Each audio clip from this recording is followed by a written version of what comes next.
ভারত পাকিস্তান আসন্ন যুদ্ধের উত্তেজনাকর মুহূর্তে পাকিস্তানের পক্ষে দাঁড়ালো ৫৭টি মুসলিম দেশ, চিন্তায় ঘুম নেই ভারতের, জানাবো বিস্তারিত। ফিলিস্তিনিদের তাড়িয়ে দিয়ে আবারও গাজা দখল করার ভয়ঙ্কর পরিকল্পনা করেছে ইসরায়েলের প্রধানমন্ত্রী বেনিয়ামিন নেতানিয়াহু। কাশ্মীর হামলার কথা আগে থেকেই জানতেন নরেন্দ্র মোদি, তবে কি তিনি নিজেই এই হত্যাযজ্ঞ চালিয়েছেন, জানাবো বিস্তারিত। একের পর এক দুর্যোগে দিশেহারা ইসরায়েল, দাবানলের ক্ষত শুকানোর আগেই এবার ভয়াবহ বন্যার কবলে পড়েছে নেতানিয়াহুর দেশ। এবং সর্বশেষ জানিয়ে দেব কারাগারে যৌন নির্যাতনের শিকার পাকিস্তানের সাবেক প্রধানমন্ত্রী ইমরান খান।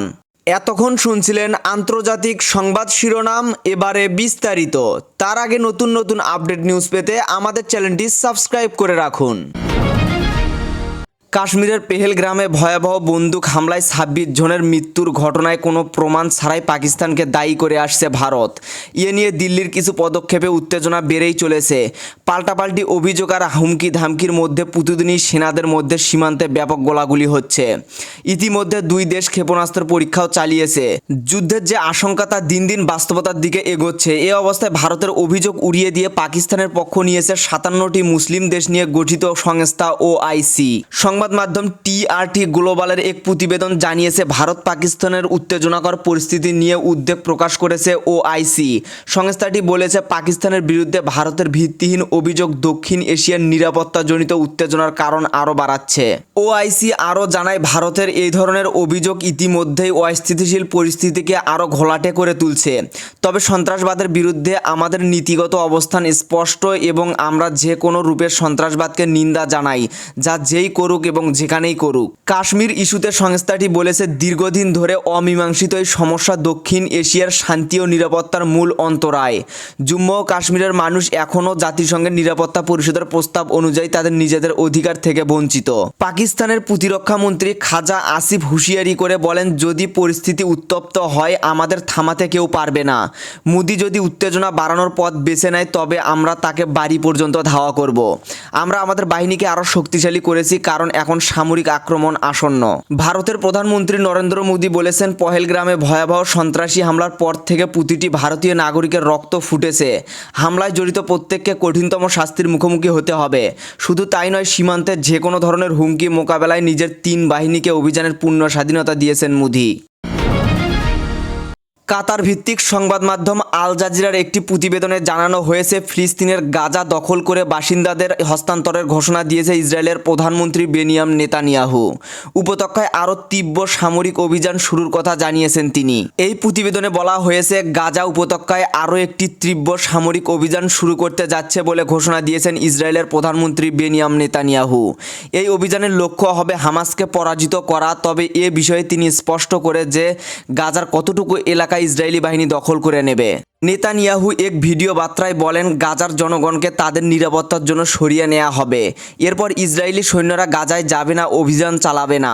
ইসরায়েল নিরাপত্তা মন্ত্রিসভা সোমবার সর্বত্র একটি পরিকল্পনা অনুমোদন করেছে যাতে গাজায় অভিযান সম্প্রসারণ, রিজার্ভ বাহিনী ডাকা এবং মানবিক ত্রাণ কার্যক্রমের দায়িত্ব সেনাবাহিনীকে দেওয়ার কথা বলা হয়েছে। নাম প্রকাশে অনিচ্ছুক ইসরায়েলি কর্মকর্তা আন্তর্জাতিক সংবাদ সংস্থাগুলোকে জানান, এই পরিকল্পনায় গাজা উপত্যকায় সামরিক দখলের বিষয়টি অন্তর্ভুক্ত রয়েছে। জাতিসংঘ মহাসচিব এই পরিকল্পনায় গভীর উদ্বেগ প্রকাশ করেছেন। তার মুখপাত্র ফারহান হক বলেন, এই পরিকল্পনা বহু বেসামরিক নাগরিকের মৃত্যু এবং গাজার আরও ধ্বংস নিশ্চিত করবে। গাজা একটি ভবিষ্যৎ ফিলিস্তিনি রাষ্ট্রের অবিচ্ছেদ্য অংশ হওয়া উচিত। এনডিটিভির একটি প্রতিবেদনে জানানো হয়েছে, ভারত নিয়ন্ত্রিত জম্মু ও কাশ্মীরের পহেলগ্রামে হামলা হবে এই তথ্য আগে থেকেই জানতেন প্রধানমন্ত্রী নরেন্দ্র মোদি। শুধু তাই নয়, হামলার ৩ দিন আগে তার কাশ্মীরে সফরের কথা থাকলেও হামলা হবে এ তথ্য জেনে তিনি সেই সফর বাতিল করেন। বিরোধী দলীয় নেতা মাল্লিকার্জুন খড়গে দাবি করেছেন, প্রধানমন্ত্রী নরেন্দ্র মোদি জম্মু কাশ্মীরের সম্ভাব্য সন্ত্রাসবাদী হামলার বিষয়ে একটি গোয়েন্দা রিপোর্ট পেয়েছিলেন, যার ভিত্তিতে কাশ্মীরের সফর বাতিল করেন মোদি। কংগ্রেসের সভাপতি বলেন, সরকার স্বীকার করেছে যে এটি একটি গোয়েন্দা ব্যর্থতা। তারা বলছে যে বিষয়টি তারা মেটাবে, কিন্তু প্রশ্ন হলো, আগে থেকে জানলেও উপযুক্ত নিরাপত্তা ব্যবস্থা কেন নেওয়া হলো না। তিনি প্রশ্ন করেন, যেখানে প্রধানমন্ত্রী নিজেই জানতেন হামলা হবে সেখানে সেই হামলা ঠেকানো হলো না কেন। মালিকুজ্জামান খড়গে আরও বলেন, আমি শুনেছি এবং সংবাদপত্রেও পড়েছি যে 19শে এপ্রিল প্রধানমন্ত্রীর কাশ্মীর সফর বাতিল করা হয়। আমি জানতে পেরেছি তার 3 দিন আগে তাকে গোয়েন্দা রিপোর্টে সতর্ক করা হয়েছিল। তাহলে সাধারণ মানুষের নিরাপত্তা নিশ্চিত করতে কেন ব্যবস্থা নেওয়া হলো না? ভারতের বিজেপি সরকার দাবি করেন স্থানীয় প্রশাসন পহেলগ্রামের বৈশারণ এলাকা হঠাৎ করেই খুলে দেয় নিরাপত্তা সংস্থাগুলোকে না জানিয়েই, যা সাধারণত জুনে অমরনাথ যাত্রার আগে বন্ধ রাখা হয়। পর্যটন এলাকাটি খুলে দেওয়ার কথা না জানার কারণেই সেখানে কোনো নিরাপত্তা বাহিনী ছিল না। এদিকে ভারতীয় সংবাদ সংস্থা পিটিআই দাবি করেছে সন্ত্রাসীরা প্রধানমন্ত্রী মোদির উপস্থিতিতে হামলা চালাতে চেয়েছিল। এই প্রেক্ষিতে পর্যটকদের, বিশেষ করে শ্রীনগরের শহরতলির হোটেলগুলোতে অবস্থানরত পর্যটকদের লক্ষ্যবস্তু করার সতর্কতা গোয়েন্দারা আগেই দিয়েছিলেন। একের পর এক দুর্যোগে দিশেহারা ইসরায়েল। দাবানলের ক্ষত শুকানোর আগে এবার ভয়াবহ বন্যার কবলে পড়েছে নেতানিয়াহুর দেশ ইসরায়েল। গত রবিবার 4ই মে থেকে দক্ষিণ ইসরায়েলের বেশ কিছু অংশ প্লাবিত হতে শুরু করে। পুলিশ জনসাধারণকে বন্যা কবলিত এলাকায় না যাওয়ার আহ্বান জানিয়েছে। ওই দিন বিকেলে ভারী বৃষ্টিপাত এবং তীব্র বাতাসের কারণে দক্ষিণ অঞ্চলীয় শহর ইলাতে মূল প্রবেশপথ সহ বেশ কয়েকটি রুট যানবাহন চলাচলের জন্য বন্ধ করে দেয় পুলিশ। দক্ষিণ অঞ্চলীয় শহর দিমোনোতেও প্রবল বজ্রপাত ও শিলাবৃষ্টি হয়েছে। ইসরায়েলের স্থানীয় আবহাওয়া সংস্থা জানিয়েছে রোববার বিকেল 4:30 পর্যন্ত কিবুত সমারে 34 কিলোমিটার এবং কিবুত ইয়োতাভায় 17 কিলোমিটার বৃষ্টিপাত হয়েছে। পুলিশ জনসাধারণকে বন্যা কবলিত এলাকায় না যাওয়ার আহ্বান জানিয়েছে। কর্তৃপক্ষ জোর দিয়ে বলেছে প্লাবিত রাস্তা, ঝর্ণা বা জলাশয়ের কাছে যাওয়া বা পার হওয়া নিষিদ্ধ এবং এটি করা জীবনের জন্য হুমকি স্বরূপ। ভারী বৃষ্টি বন্যার কারণে মির্জপের র্যামন থেকে কেতুরা জাংশন পর্যন্ত রুট 40 বন্ধ ছিল।